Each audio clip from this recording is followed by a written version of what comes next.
Dans son dernier rapport annuel sur les droits de l'homme, Amnesty International a adressé un tableau préoccupant de la situation mondiale, mettant en lumière les violations systématiques dans de nombreux pays et alerte sur la défaillance des mécanismes internationaux. En 2023, les atteintes aux droits de l'homme ont été d'une ampleur considérable à travers le monde. Dans le monde entier, des autorités ont étouffé l'opposition en réprimant les libertés d'expression, d'association et de réunion pacifique en ayant recours à une force illégale contre des manifestants. Le Togo n'a pas été épargné par cette tendance alarmante. Le rapport d'Amnesty International souligne que le pays continue de faire face à des violations graves des droits de l'homme, notamment des arrestations arbitraires, des actes de torture et des restrictions à la liberté d'expression. Les autorités togolaises ont particulièrement réprimé le droit à la liberté d'expression et le droit de réunion pacifique. Des journaux ont été suspendus et des journalistes condamnés à des peines d'emprisonnement pour des accusations de diffamation ou de publication de fausses informations. La Cour de justice de la CEDEAO a statué sur 3 de ces affaires selon le rapport. Mais les inquiétudes ne se limitent pas aux violations des droits civils et politiques. Le rapport souligne également les lacunes dans les services de santé du Togo, en particulier en ce qui concerne l'accès aux soins de santé maternelle. Le manque de personnel qualifié, la vétusté des équipements et la mauvaise qualité des soins compromettent la santé et le bien-être des femmes enceintes. Dans de nombreux établissements de santé maternelle, le manque d'effectifs et l'absence d'installations sanitaires adéquates entravent la capacité à fournir des soins appropriés aux patientes, soulignant ainsi l'urgence d'une action pour remédier à cette situation critique.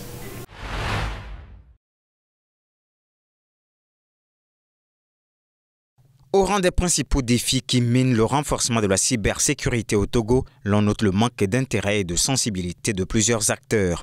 En effet, la thématique de la cybersécurité reste encore nouvelle et plusieurs entreprises et administrations ne la prennent pas encore en compte dans leur budget.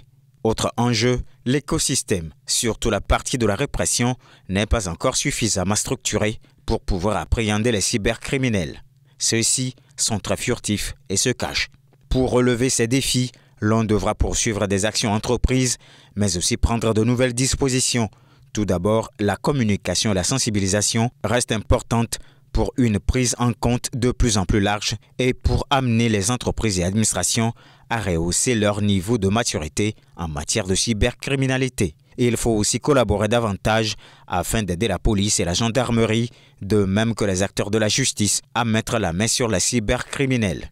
Selon l'Agence nationale de la cybersécurité, ainsi, plusieurs outils technologiques se préparent afin de pouvoir lutter efficacement contre les sites malveillants, renforcer la protection des petites et moyennes entreprises ainsi que des startups.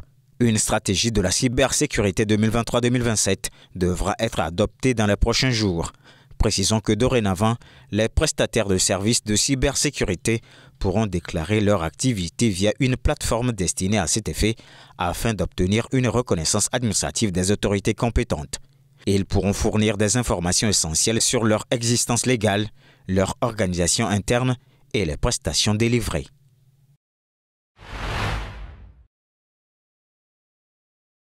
Le Togo continue d'afficher une meilleure performance en matière de progression de l'inclusion financière au sein de l'espace UEMOA. Le pays a obtenu ces dernières années en matière de microfinance et d'inclusion financière des résultats positifs. En effet, le Togo se positionne actuellement en tête des pays de l'UEMOA en termes de taux d'inclusion financière. Ce taux est passé de 82,72% en 2021 à 85,72% en 2022. Parallèlement à cette avancée, le volume de crédits accordé par les systèmes financiers décentralisés a aussi augmenté de près de 30% en 2022, passant ainsi de 196 milliards de francs CFA à 225 milliards de francs CFA, ce qui signifie que l'inclusion financière se porte bien au pays, ceci grâce aux offres des services financiers et bancaires de base à faible coût spécifique pour des personnes en situation de difficulté financière. Par ailleurs, grâce au Fonds national de la finance inclusive, FNFI, beaucoup de Togolais bénéficient de services financiers. De 2014 jusqu'au 29 septembre 2023, le fonds a octroyé 109,15 milliards de francs CFA en faveur de 1 861 829 bénéficiaires. Cette dynamique dans l'inclusion financière a motivé le Togo à abriter la Semaine africaine de la microfinance qui se tient actuellement à Lomé et qui prend fin le 20 octobre. L'ambition de l'État togolais est de faire du tourisme un véritable secteur porteur. Disposant déjà d'importants atouts touristiques, le pays compte pour cette année 2024 parvenir à un tourisme d'affaires à travers la création d'une plateforme numérique de réservation des hôtels pour les grands événements. Aussi, investir dans la poursuite des projets de restauration des sites touristiques. Pour y arriver, l'État va injecter 2 milliards de francs CFA afin de redynamiser le secteur. Ceci fera du secteur du tourisme un des leviers dans la lutte contre la pauvreté et la création d'emplois. Rappelons qu'après la période liée à la pandémie de la COVID-19, le secteur retrouve peu à peu ses potentialités en enregistrant des résultats encourageants. En 2022, près d'1 million de touristes ont visité le Togo, un bilan constant par rapport à 2020 et 2021.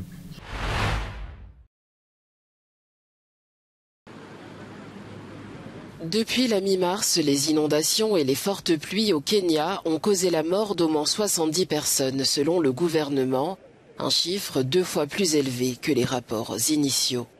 Samedi, 8 corps ont été récupérés dans une rivière du comté de Makueni après qu'un camion transportant des passagers a été emporté par un pont submergé.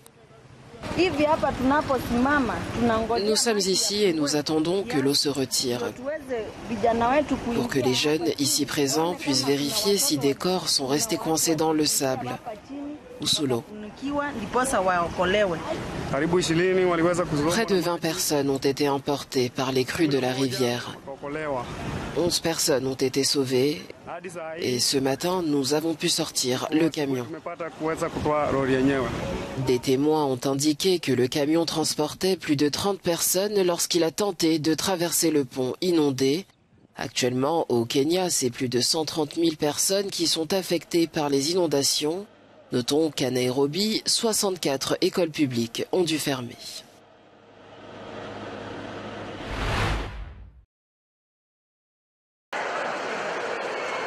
Le Maroc, confronté à des défis liés à la sécheresse, tient depuis lundi une importante manifestation agricole dans la ville de Meknès. Cette année, le Salon international de l'agriculture marocain, présenté comme le plus grand événement agricole du continent, se distingue par son engagement envers la résilience climatique et la durabilité dans le secteur agricole. Les années successives de sécheresse ont poussé le ministère de l'Agriculture à mettre en place un ensemble de programmes et de stratégies au niveau régional et au niveau de la direction régionale de l'investissement agricole de la Moulouya. Cela a aussi été mis en œuvre au niveau des réseaux d'irrigation et des canaux qui alimentent la région en eau potable. L'exposition offre aux participants l'opportunité d'échanger et de trouver de nouveaux marchés. Cet événement survient aussi à un moment crucial pour le Maroc, confronté à une sécheresse qui a des répercussions sur l'ensemble de la chaîne de production agricole. La sécheresse de cette année a entraîné une hausse du prix du forage et une baisse de la production du bétail, comme les moutons et les chèvres, qui n'ont pas pu se reproduire comme avant. Les agriculteurs ont fait beaucoup de sacrifices pour présenter leurs produits ici ou sur les marchés en général. Pour sa 16e édition, le SIAM, qui se tient jusqu'au 28 avril, rassemble près de 1500 exposants en provenance de 70 pays, avec l'Espagne en tant qu'invité spécial.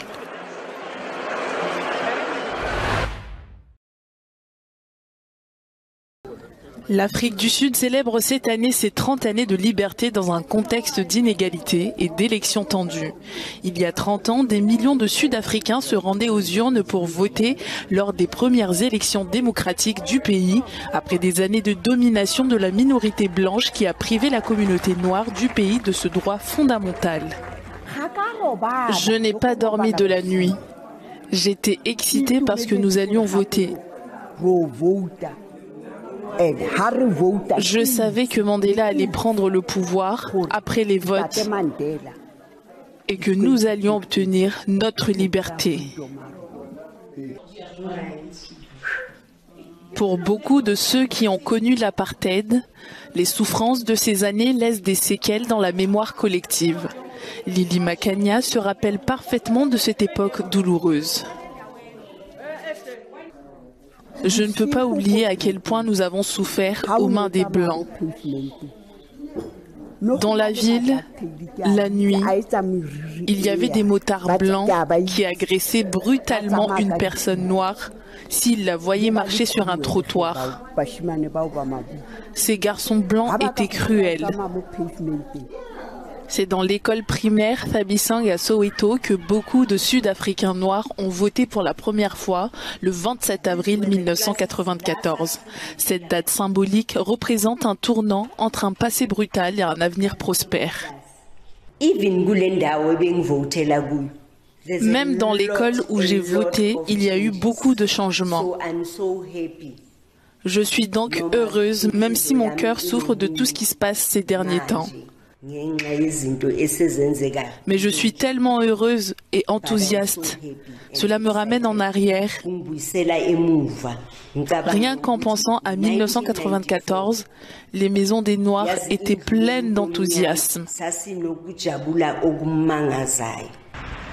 Les Sud-Africains se rendront aux urnes le 29 mai prochain pour les élections générales. Ce scrutin sera la 7e élection pleinement démocratique du pays.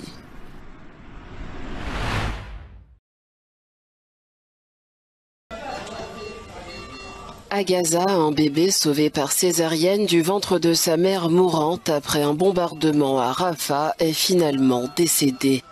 L'oncle du nourrisson a annoncé sa disparition vendredi, 6 jours après sa naissance miraculeuse. Sabrine Al-Roujouda, nommée en hommage à sa défunte mère, est décédée à l'hôpital émirati de Rafah après une détérioration de son état de santé. Le week-end dernier, la résidence de la famille de Sabrine, située dans la bande de Gaza, a été la cible d'une frappe aérienne israélienne. Ses parents et sa sœur âgée de 4 ans ont péri dans cette attaque. Les secouristes avaient alors transporté les corps à l'hôpital où une césarienne d'urgence a été pratiquée sur la mère, enceinte de 30 semaines. Dans l'horreur de la guerre, sa naissance, bien que prématurée, avait apporté une lueur d'espoir, mais malheureusement, l'enfant est décédé quelques jours plus tard.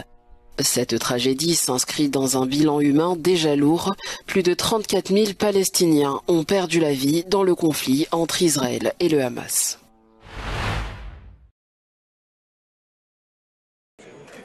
L'Agence des États-Unis pour le développement a récemment visité la province angolaise de Benguela pour soutenir le corridor de Lobito. Un projet ferroviaire visant à relier la RDC et la Zambie aux marchés internationaux via le port de Lobito. Dans ce contexte, nous croyons que notre corridor de Lobito deviendra une infrastructure décisive pour le partenariat entre les États-Unis et l'Angola, et aussi entre l'Union européenne et notre pays. Ce projet est un élément extrêmement précieux pour la politique mondiale et la géostratégie. En mettant l'accent sur le développement à Benguela, les États-Unis ont alloué 5 millions de dollars aux agricultrices des provinces traversées par le corridor. À ce jour, ces appels d'offres publics réussis pour la participation du secteur privé ont permis d'engager des centaines de millions de dollars dans cette région. Et ce montant ne cessera pas de croître. Le corridor de Lobito revêt une importance cruciale en tant qu'axe majeur de circulation des matières premières et des marchandises en Afrique australe. C'est notre défi immédiat, relancer l'économie angolaise et africaine en investissant dans des projets capables de créer de la valeur, de la richesse, des emplois, du bien-être économique et social en amont et en aval du transport. L'UE et les États-Unis ont investi dans ce projet dans le cadre d'une rivalité avec la Chine pour l'accès au cobalt et au cuivre.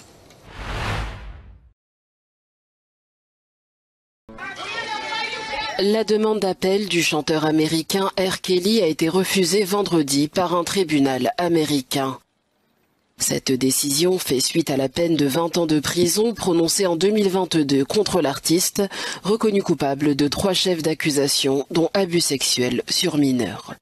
L'avocat de R. Kelly, de son vrai nom Robert Sylvester Kelly, a annoncé son intention de faire appel devant la Cour suprême des États-Unis. Soulignons que R. Kelly purge actuellement une peine de 30 ans de prison à New York pour des condamnations liées aux rackets fédérales et au trafic sexuel. Il a également fait appel de cette sentence.